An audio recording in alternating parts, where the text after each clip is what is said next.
Hi everyone! Magluluto tayo ngayon ng rock and roll or ang tinatawag na kasaba chicharon. Sa nakikita nyo po, ang sarap-sarap niyan. Sobrang lutong. So, start na po tayo magluto. Magpainit muna po tayo ng mantika sa ating kawali at ilagay natin ang rock and roll. Ayan, piprituhin lang po natin yan ng saglit.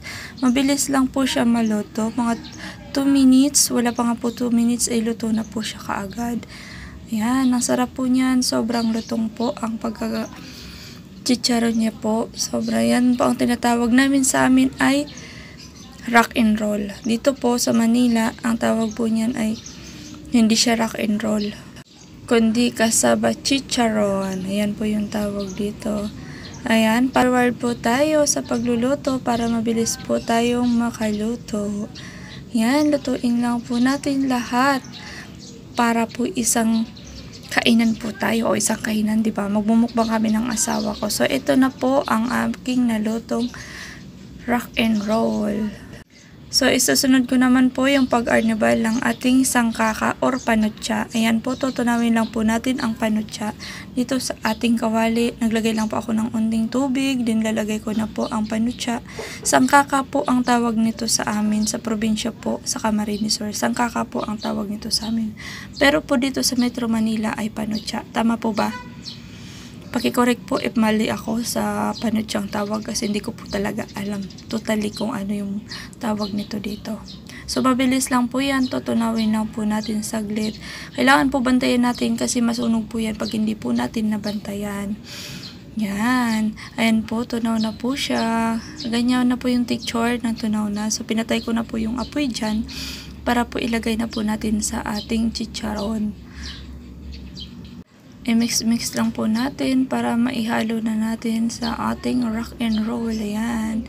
Ibubuhos ko na po yan sa ating rock and roll. Excited na po ang asawa kong kumain kasi kahapon po naubusan siya niyang niluto ko na rock and roll. Ayan, naghanap po siya kaya umaga pa lang po gumawa na ako niyan. Kain po namin, nagmukbang po kaming dalawa.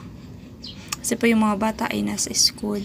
Yan. Sino po natatakam na dyan? Comment po kayo dyan kung natatakam na kayo. Yummy, yummy, yummy, yummy.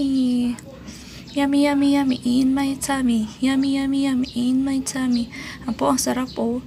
Tapos po, natutuyo na po yung ano natin dyan. Yung nilalagay ko na sangkaka. Ang panutsa po ay natuyo po yan. Ang sarap po. Sobrang lutong po niya. Tas ang sarap po ng tamis. Hindi po kasi siya asukal kaya ang sarap po. Okay na?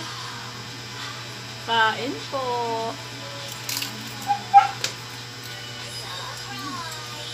Sarap? Ubusin po namin to.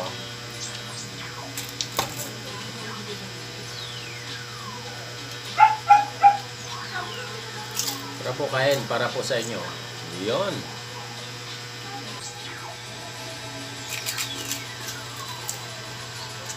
Kain po tayo.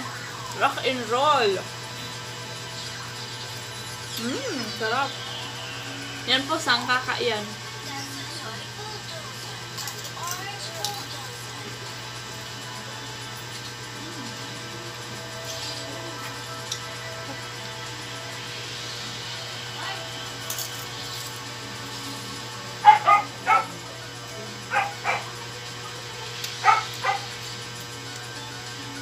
Mukbang tayo, guys.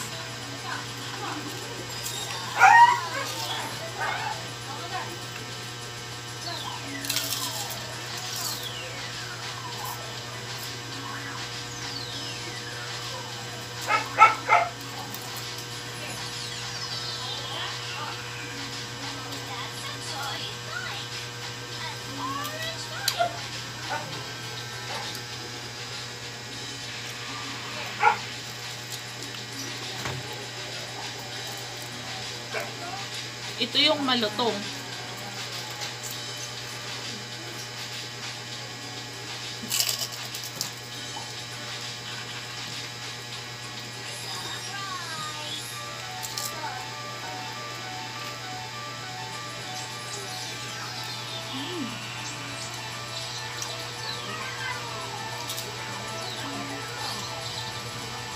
Ang ano po nito, itong tamis na to, ano to, sangkaka, hindi asukal.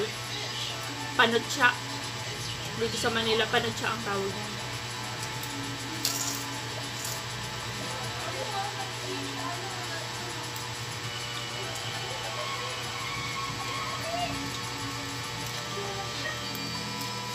Dami oh. Ooh. Sarap. Uploadin sa YouTube. Bebe, meron ka pa?